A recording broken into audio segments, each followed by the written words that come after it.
Hi guys, a very warm welcome to all of you. आप सबका हमारे YouTube channel गुणमंत्र शिक्षा के ग्रंथ में बहुत बहुत स्वागत है।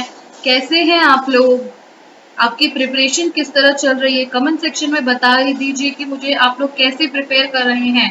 आपकी प्रिपरेशन कैसे जा रही है और क्या आप स्ट्रैटेजी को अपना रहे हैं कि नहीं।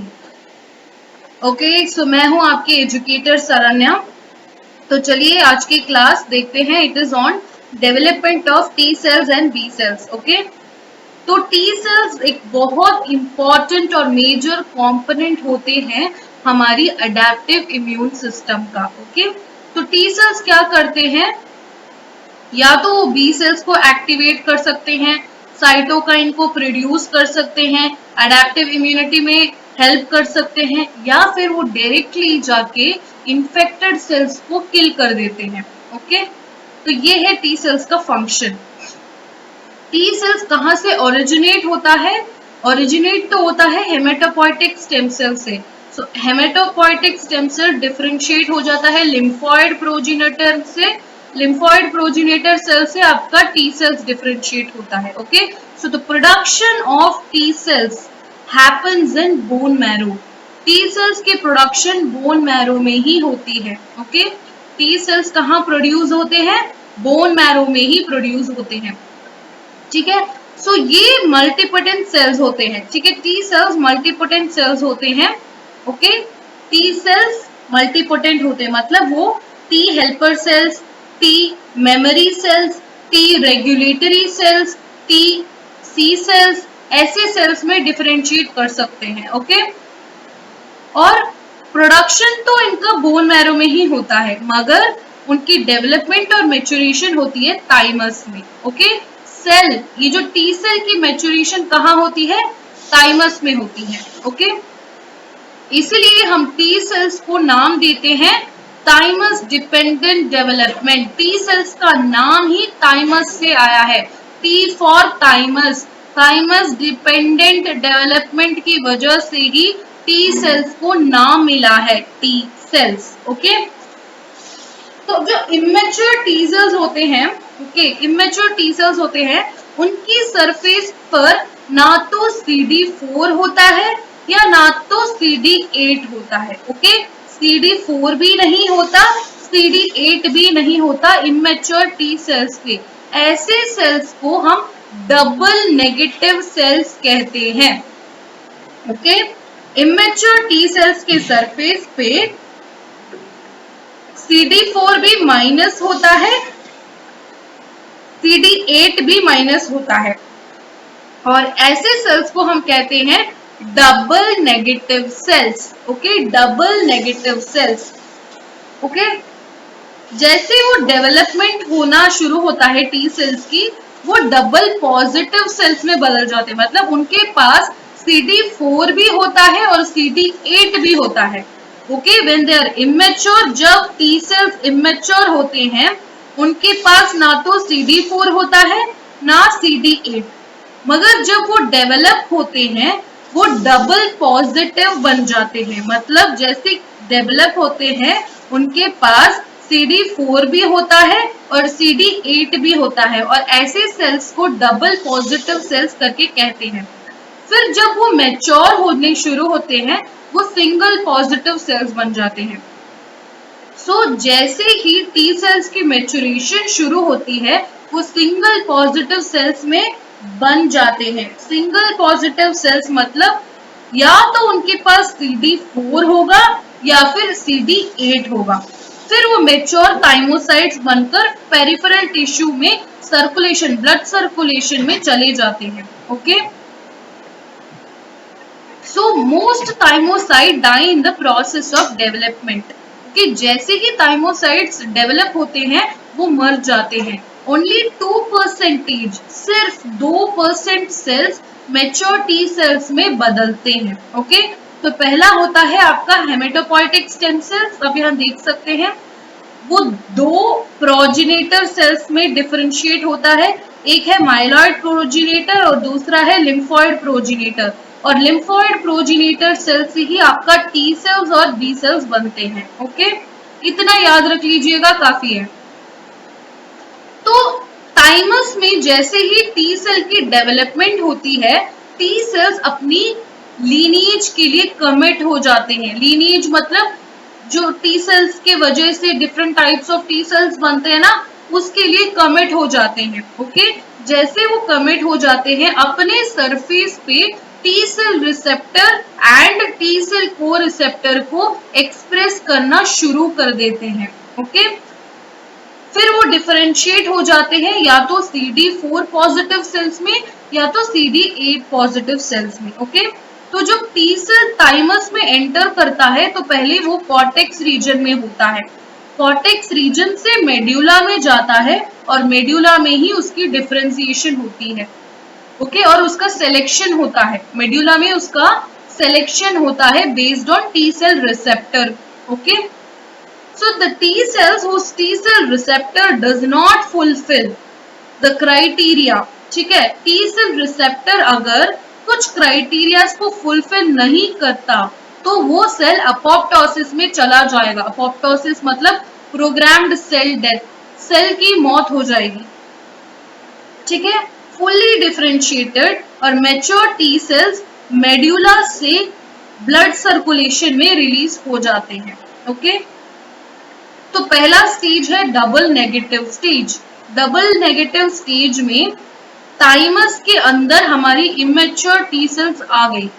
क्योंकि वो इमेच्योर है, उसके पास कोई भी टी सेल रिसेप्टर नहीं है या फिर को रिसेप्टर नहीं है, उसके पास CD4 भी नहीं है और CD8 भी नहीं है। ऐसे सेल्स को हम डबल नेगेटिव थाइमोसाइट्स करके कहते हैं।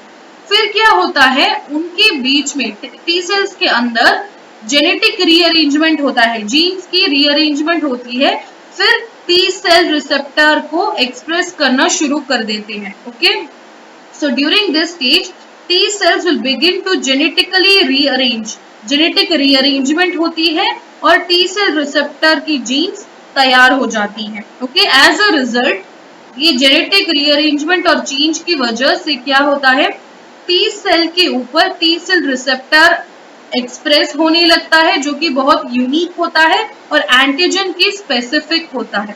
ओके, यूनिक भी होता है और एंटीजन की स्पेसिफिक भी होता है। Next step is double positive stage. तो डबल पॉजिटिव स्टेज में क्या होता है, आपको अब तक हमने देखा था जेनेटिक रीअरेंजमेंट हुई टी सेल्स में और टी सेल रिसेप्टर की जीन्स का एक्सप्रेशन हुआ। जैसे ही टी सेल रिसेप्टर की जीन्स की एक्सप्रेशन हुई, टी सेल्स की सरफेस पर टी सेल रिसेप्टर की एक्सप्रेशन होने लगा। मतलब आप सरफेस पर टी सेल रिसेप्टर देख सकते हैं। ओके, डबल पॉजिटिव स्टेज में आप उस टी सेल के पास CD4 भी होता है और CD8 भी होता है। ओके, डबल पॉजिटिव स्टेज में क्या होता है, जेनेटिक रीअरेंजमेंट के बाद टी सेल रिसेप्टर वाली जीन्स की एक्सप्रेशन हो जाती है और टी सेल की सरफेस के ऊपर रिसेप्टर आ जाते हैं। CD4 भी होता है और CD8, ये सब को रिसेप्टर्स होते हैं, ये दोनों को दोनों होते हैं, इसलिए हम इसे डबल पॉजिटिव स्टेज करके बोलते हैं। ठीक है, because both CD4 and CD8 are expressed, it is termed as double positive thymocytes. Okay, तो इस स्टेज में so during this double positive stage एक सिलेक्शन प्रोसेस होता है। One selection process will happen. उसमें क्या होता है, टी सेल रिसेप्टर की एबिलिटी चेक की जाती है कि क्या T cell receptor MHC molecule को रिकॉग्नाइज करता है कि नहीं। ओके, टी सेल की एक सिलेक्शन प्रोसेस होती है डबल पॉजिटिव स्टेज में। टी सेल रिसेप्टर क्या MHC मॉलिक्यूल्स को रिकॉग्नाइज करता है कि नहीं। अगर T cell receptor MHC molecule को रिकॉग्नाइज करता है तो सिलेक्टेड, अगर MHC मॉलिक्यूल को नहीं रिकॉग्नाइज कर पाता तो it go to apoptosis, apoptosis में चला जाएगा। ओके, तो इसमें क्या बताया गया है, एक पॉइंट बहुत अच्छी तरह से समझना है, इस प्रोसेस में डबल पॉजिटिव स्टेज में एक सिलेक्शन प्रोसेस होता है। ओके, टी सेल्स के ऊपर जो टी सेल रिसेप्टर होता है ना, it has to recognise MHC molecule. क्या T cell receptor MHC molecules को रिकॉग्नाइज कर पाता है? इसको करना है, टी सेल रिसेप्टर को एमएचसी मॉलिक्यूल्स को रिकॉग्नाइज करना है, तभी फ्यूचर में जब एमएचसी मॉलिक्यूल्स एंटीजन को रिप्रेजेंट करेगा तब टी सेल की एक्टिवेशन कैसे होगी? टी सेल की एक्टिवेशन? इफ टी सेल हमारे एमएचसी मॉलिक्यूल्स के साथ इंटरेक्ट कर ही नहीं सकता तो टी सेल को एमएचसी मॉलिक्यूल्स के साथ इंटरेक्ट करना है, ऐसे सेल सेलेक्ट होते हैं। Okay, so this positive selection ensures that जो भी सेल सर्वाइव होते हैं, टी सेल्स, ओके, जो भी टी सेल सर्वाइव होते हैं उनके पास टी सेल रिसेप्टर होगा जो कि एमएचसी मॉलिक्यूल को रिकॉग्नाइज कर पाएगा। अगर नहीं रिकॉग्नाइज किया तो एलिमिनेटेड।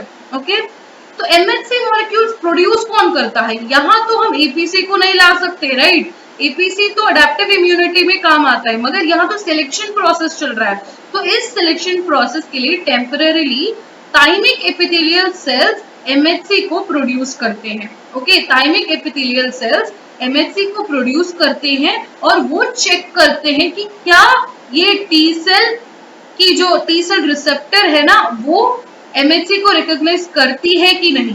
करती है तो सिलेक्टेड, नहीं करती है तो रिजेक्टेड। ओके, तो ये है selection of double positive.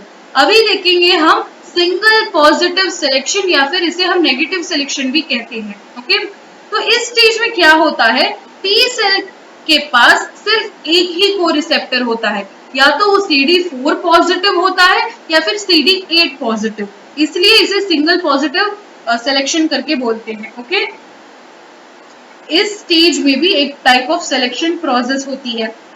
Okay, इस स्टेज में भी एक सिलेक्शन प्रोसेस होती है।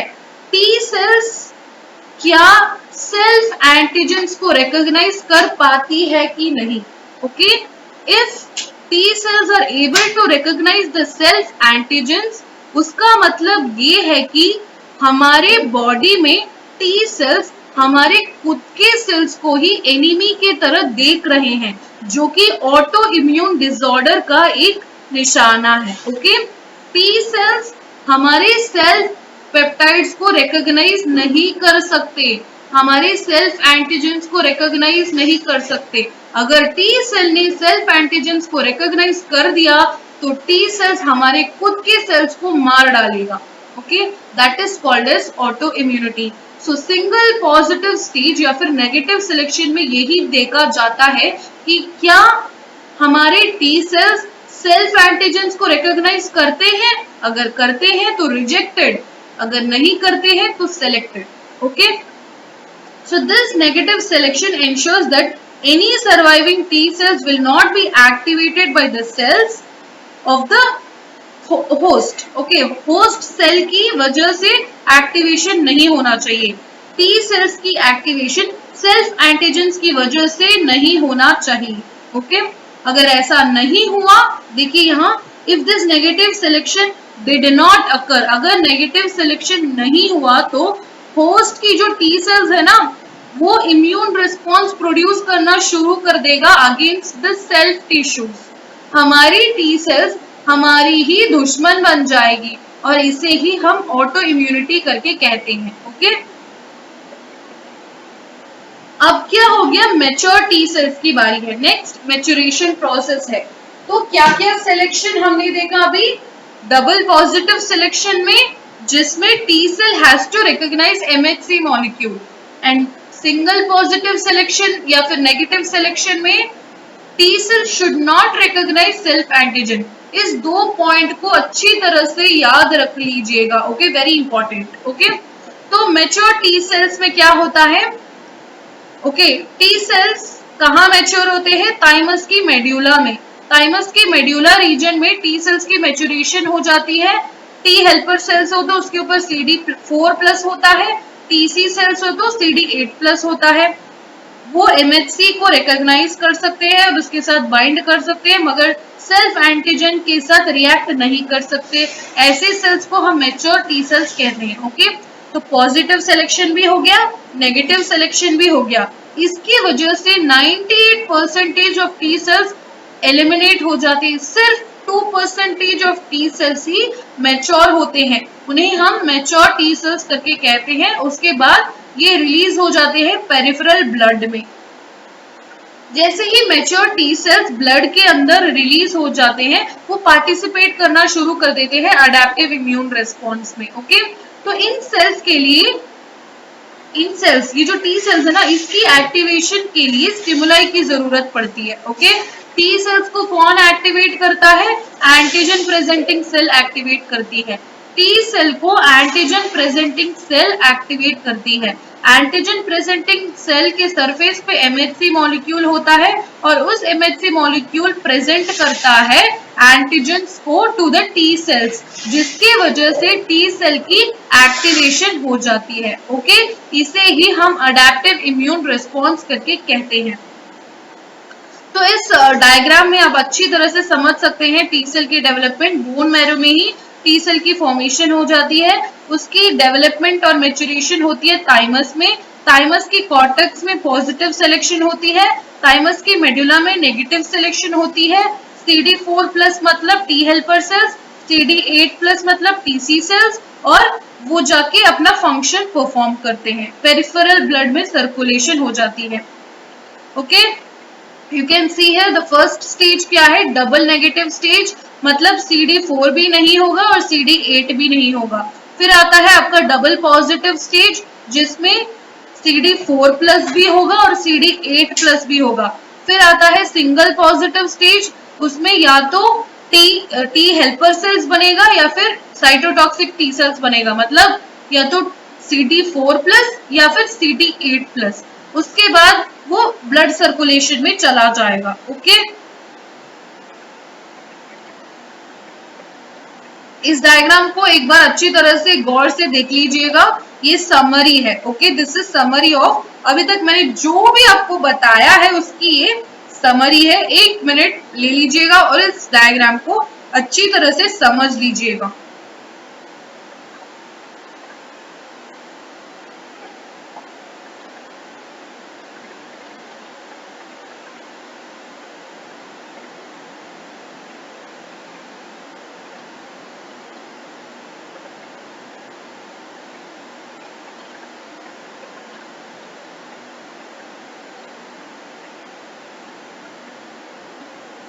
अगर आप वंडर कर रहे हैं ये तो CD3 क्या होता है? CD3 हर टी सेल में होता है। ओके, CD3 टी सेल का मार्कर होता है, टी हेल्पर में भी होता है, टी साइटोटॉक्सिक में भी होता है, मगर वो यहाँ का पॉइंट नहीं है। आप बस इस डायग्राम को एक बार अच्छी तरह से देख लीजिएगा, then will go to the next.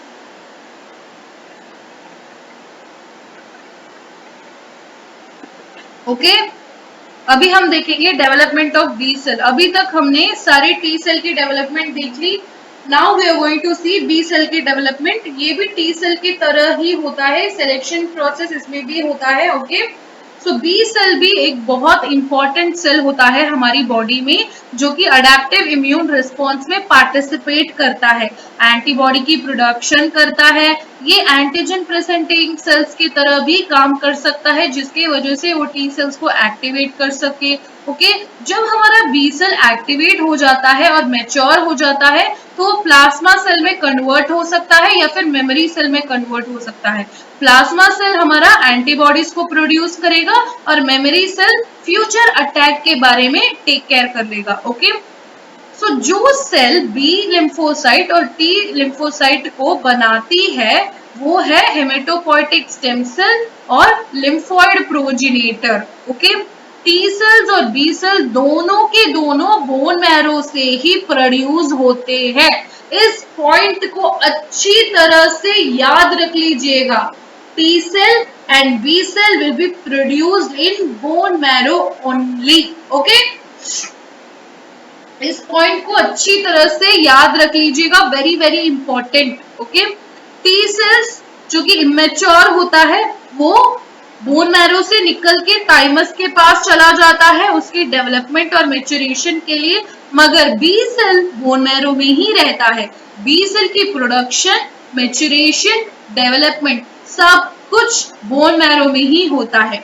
Okay, जब बी सेल बोन मैरो में होता है उसकी मेच्योरेशन होती है, ठीक है, उसके पास एक सिलेक्शन प्रोसेस होता है। क्या बी सेल सेल्फ एंटीजन के अगेंस्ट रिस्पॉन्ड कर रहा है? तो ऐसे बी सेल्स को अपोप्टोसिस में धकेल दिया जाता है, मतलब डेथ हो जाती है। ओके, क्योंकि ऑटो इम्यूनिटी को तो प्रिवेंट करना है ना हमने। अगर सेल्फ एंटीजेंस के अगेंस्ट इम्यून रिस्पॉन्स क्रिएट हो गया तो हमारे खुद के सेल्स की मौत हो जाएगी, इसे हम ऑटो इम्यूनिटी करके कहते हैं। ओके,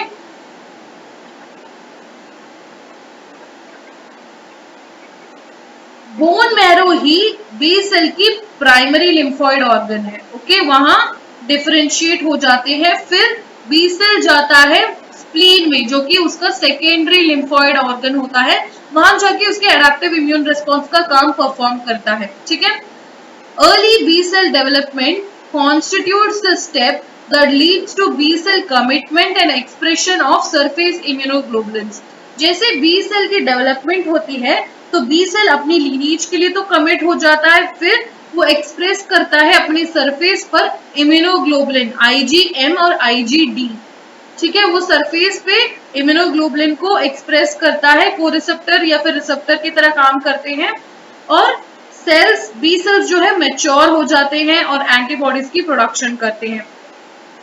जो मैच्योर बी सेल्स होते हैं वो बोन मैरो से निकल के सेकेंडरी लिम्फोइड ऑर्गन्स में चले जाते हैं, फिर वहां जाके वो एक्टिवेट होते हैं। तो activation of B cell takes place in the secondary lymphoid organ. Okay, activation तो सेकेंडरी लिम्फोइड ऑर्गन में ही होगा। एक्टिवेशन कैसे हो सकता है? दो तरीके से हो सकता है।